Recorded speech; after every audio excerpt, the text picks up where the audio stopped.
Olá, querido. Graça e paz. Estamos iniciando mais um programa aqui, Papo na Quarta.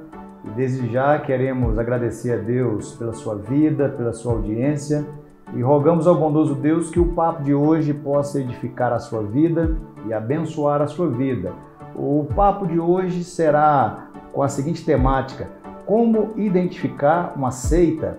E para bater esse papo, nós convidamos aqui o nosso irmão, reverendo Yuri Castro. Yuri, seja bem-vindo. Yuri é pastor na Igreja Presbiteriana de Arniqueiras. Seja muito bem-vindo, que Deus abençoe você, sua casa, sua igreja. Que bom, você conseguiu ajeitar a agenda para vir aqui. Então dê, por favor, a sua saudação aos nossos irmãos. É uma alegria, uma grande satisfação a oportunidade de participar com o reverendo Romildo desse bate-papo. Espero que Deus nos abençoe para que possamos trazer alguns esclarecimentos aos nossos irmãos e que sejam edificados. Amém. Yuri, a nossa temática então será como identificar uma seita. Eu acho que é interessante a gente iniciar trazendo uma definição do que vem a ser seita. Importantíssimo, pastor, essa definição e um tanto quanto complexa também, porque se olharmos inicialmente, talvez uma primeira definição, uma definição de dicionário, nós vamos ter a identificação de que a seita é um conjunto de seguidores de uma crença. E é claro que ao longo da história, essa palavra, a seita, ela começou a ter uma conotação mais negativa e em nosso tempo ela passa também a ser mais frequentemente empregada no sentido de caracterizar o grupo que destoa das nossas crenças ou o grupo que vai destoar das crenças de um outro grupo, né? Essa seria uma definição mais geral, talvez uma definição de dicionário. Mas nós sabemos que quando pensamos em seita, nós temos alguns elementos que são bem evidentes e que popularmente, quando identificados, todo mundo fala, isso é coisa de seita. E aqui eu não estou falando ainda da seita dentro de uma perspectiva cristã. O que é uma seita a partir de uma perspectiva cristã? Mas de alguns elementos gerais que, quando nós percebemos um líder que tem um domínio excessivo, abusivo sobre os seus liderados, ao ponto de levá-los a atitudes extremadas, irracionais, atitudes impensadas, a terem crenças que às vezes não têm um mínimo de fundamento. Então é algo que extrapola a razoabilidade. Ok, Yuri. Obrigado aí pela definição. Dentro daquilo que você propôs, a definição aí de uma seita, nós podemos afirmar que uma determinada igreja que tem um desvio doutrinário ou uma deficiência doutrinária, esta igreja é uma seita? Pastor, essa pergunta ela é muito oportuna ao nosso tempo, porque se tudo é seita, se tudo é heresia, consequentemente, nada é seita, nada é heresia. Então, erro doutrinário é algo que vai trazer problema para quem crê numa doutrina errada. Ele vai trazer prejuízos à sua vida, vai trazer prejuízos à sua relação com Cristo, vai trazer frustrações que eram desnecessárias, vai gerar expectativas que são irreais, vai gerar uma relação distorcida com Deus, mas ainda assim, nem sempre uma relação que nós podemos chegar ao ponto de dizer que aquela não é uma relação genuína. Então, erro doutrinário é erro doutrinário. Uma heresia, que é o que fundamenta uma seita, que leva um grupo a se tornar uma seita, é algo que vai ferir pilares do cristianismo, pilares da nossa fé cristã. Ok, Yuri. Excelente explicação. Diante da sua proposta aí de uma definição de que um erro doutrinário não caracteriza como uma seita, por favor, você pode elencar para mim aí alguns pontos que nós podemos dizer, isto identifica uma seita? Perfeito, pastor Romildo. Eu quero começar pensando um pouquinho antes da gente, um pouquinho antes dos reformados, um pouquinho antes dos presbiterianos. A igreja lá pelo segundo século, ela tem já uma fórmula de profissão de fé muito conhecida, que nós hoje conhecemos como o credo apostólico, que está aqui na Bíblia, que a gente usa no nosso dia a dia, na nossa definição. Nós temos lá no finalzinho registrado o credo apostólico. Então eu diria que a nível de igrejas cristãs, qualquer definição doutrinária, qualquer afirmação teológica que venha aferir essa profissão de fé, ela vai caracterizar-se como sendo uma heresia, e o grupo que segue que defende então aquela ideia, aquele grupo pode ser caracterizado como sendo então uma seita. Ora, a gente observa aqui no credo apostólico que nós temos: creio em Deus Pai, creio em Jesus Cristo, creio no Espírito Santo. A Trindade é apresentada aqui. A salvação, ela é por meio de Cristo. Está escrito, olha, creio no Espírito Santo, na Santa Igreja Universal, na comunhão dos santos, na remissão dos pecados. Aqui nós temos claramente a obra de Jesus Cristo na cruz, a sua morte, a sua ressurreição, a sua ascensão, mas a promessa da sua volta. Essas verdades estão estabelecidas aqui. Então, quando surgem em nosso tempo e também no tempo antigo expressões tidas como cristãs, mas que negam esses pilares, essas verdades basilares, e pregam, por exemplo, que Jesus Cristo já voltou. Isso é seita. Jesus Cristo não é Deus. Isso é seita. Jesus Cristo não é suficiente. Isso é seita. Se é Jesus Cristo mais o sábado, se é Jesus Cristo e mais alguma coisa, isso é seita. Estamos falando aqui de uma perspectiva cristã, mas nós temos a identidade reformada também. E a reforma protestante, ela acontece por uma razão. A Igreja Católica, ela se desvia da revelação da palavra de Deus e ela coloca, então, uma nova fonte de autoridade que não mais a palavra de Deus, mas a tradição e a tradição dos homens. O preceito dos homens. E a gente viu acontecer algo semelhante, pastor, lá no Novo Testamento. Quando Jesus encarna, ele se depara com um grupo religioso, com um grupo que tinha muitos preceitos, com um grupo que se relacionava com o povo com a finalidade de quê? De obter lucro financeiro, com a finalidade de ter poder, com a finalidade de ter apreço social. Mas esse grupo, tido como o grupo verdadeiro, não reconheceu o nosso Senhor Jesus Cristo. São essas características, então, de uma seita. Assim a gente consegue identificar uma seita. Ok, Yuri. Excelente explicação. E aí, caminhando um pouquinho mais, já que você pontuou para a gente aí alguns passos que nos ajudam a identificar uma seita, você poderia enumerar, segundo a nossa posição reformada, a nossa doutrina, algumas seitas em nosso tempo? Podemos sim, pastor. Nós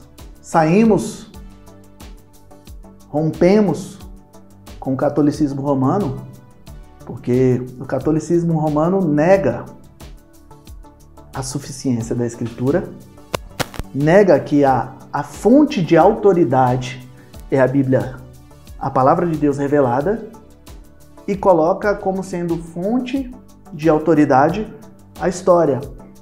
E isso é algo perigoso, porque como é bela a palavra de Deus, nós vemos profecias feitas se cumprindo centenas e às vezes milhares de anos depois. Verdade. Nós percebemos que é uma segurança. O que coloca o cristianismo em uma posição singular diante de todas essas seitas é o cuidado que Deus teve com a revelação da sua palavra. Os fatos mais importantes do cristianismo não foram revelados a uma pessoa escondida, mas foram muitas, às vezes dezenas, às vezes centenas, às vezes milhares de testemunhas. Um período grande, inúmeros autores, um livro escrito em idiomas diferentes, mas completamente conectado. Então a gente vê como a palavra de Deus é um milagre vivo, é um milagre real. E quando a gente se depara então com as seitas, a gente vai ver que alguém de repente diz que teve uma iluminação. Um indivíduo sozinho, ele ouve um anjo falar com ele. E toda a crença se fundamenta ali, a partir da palavra de um homem, a partir da palavra de uma mulher. Observando então, o catolicismo romano, ele rompe com esse princípio da fonte da autoridade sendo a Bíblia como palavra de Deus, mas nega a suficiência do sangue de Cristo por meio das indulgências. No nosso tempo, nós temos uma roupagem nova disso. O movimento neopentecostal, inicialmente o movimento pentecostal, ele passa a trazer a profecia como sendo um complemento da palavra de Deus. Mas hoje, nós conhecemos tantos e tantos ventos de doutrina, quantas igrejas, quantas denominações surgiram a partir de uma nova revelação que não encontra qualquer subsídio na palavra de Deus, não tem segurança, não tem garantia. Nós temos, dentro daquilo que já elencamos, por exemplo, os testemunhos de Jeová. Eles negam a divindade de Jesus. Isso é uma seita. Nós temos o Adventismo do sétimo dia, que negam a suficiência do sangue de Cristo, porque é Jesus Cristo mais o sábado. É Jesus e o sábado. Enquanto não tiver todo mundo guardando o sábado, para eles, Jesus não vai voltar. Eles não acreditam apenas na Bíblia. É a Bíblia e os escritos de Ellen White. Que quando vamos olhar com sinceridade, acabam tendo um pé de igualdade, porque é a escritura interpretada a partir da Ellen White. Um outro exemplo, Congregação Cristã do Brasil, é uma seita. Ora, o radicalismo, se você passa a pertencer à Congregação Cristã do Brasil, que inclusive saiu da Igreja Presbiteriana, a família ali, unida, e alguém deixa de ir à igreja, apostata da fé. Segundo a interpretação que eles fazem equivocadamente da Escritura, aquele que se desvia não pode voltar mais. Eles interpretam de forma equivocada o texto do autor aos Hebreus. E diz, olha, é impossível, não pode mais voltar. São exclusivistas. Só há salvação na igreja deles. Se você apostata da fé, você não pode ser mais nem recebido na casa dos seus familiares. Extremamente complicado, né? É complicado. Extremamente complicado. E quando a gente para observar esses aspectos comportamentais, nós vemos como é alto o preço do paganismo. Como é uma vida de prisão, uma vida de renúncia de coisas que são boas, de coisas que são lícitas, de coisas que às vezes Deus criou para o nosso deleite e para o louvor da glória dele. E as seitas então demonizam a criação de Deus. Yuri, dentro disso que você pontuou e elencando de algumas seitas, nós enquanto Igreja Reformada assim entendemos, quais são os males que as seitas têm produzido na vida das pessoas? Quais seriam esses males? Pastor, eu quero começar respondendo essa pergunta a partir da nossa convivência, da nossa relação, do nosso dia a dia, porque nós recebemos pessoas, nós pastoreamos pessoas, nós recebemos pessoas, às vezes, de outras denominações genuínas, e também pessoas advindas de seitas que compreendem a verdade do Evangelho, e nós temos então o privilégio de acompanhá-las. E frequentemente o que a gente vai observar de maneira repetida é como essas pessoas chegam sofridas. É como se de repente os olhos se abrissem e elas olhassem e falassem: puxa, quanto tempo eu perdi. Eu era cego e agora vejo. Eu era escravo, agora eu estou livre. Poxa, eu fazia todas essas coisas para Deus e Deus não me exigia nada disso. O que Deus queria era o meu coração, a minha obediência. Tudo que Deus queria era só que eu confiasse em Jesus Cristo. Mas a seita, ela mexe às vezes em alguns aspectos. Porque hoje dentro do que nós conhecemos, que é essa perspectiva humanista, onde o homem é o centro de todas as coisas, quando você fala que alguém vai merecer alguma coisa, isso mexe lá no coração. Então há todo um empenho de vida para se merecer algo, para se conquistar algo, para merecer a salvação. E quanto esforço, quanto empenho, quanto sacrifício às vezes é colocado nisso. Então as pessoas ficam machucadas. Mas, pastor, falando das igrejas cristãs, nós temos que atentar para algo. Às vezes, a igreja, às vezes o líder religioso, às vezes o pastor, ele tem a teologia correta, mas ele tem características de seita. E eu digo isso com relação ao domínio, à proibição daquilo que a Bíblia não proíbe, a um uso abusivo da autoridade, né? Tem a lei do abuso da autoridade, vamos falar aqui do abuso da autoridade espiritual. Tinha um camarada assim, né, que queria que era dominador do rebanho. Apareceu alguém assim lá no Novo Testamento, um dominador do rebanho. O rebanho é de Jesus. A nossa missão é pastoreá-los. A nossa missão é, à luz da palavra de Deus, aliviar o fardo, mostrar que há esperança em Cristo Jesus, mostrar que há restauração, mostrar que há como corrigir, mostrar que há como melhorar através da ação do Espírito Santo. Esse é o nosso papel.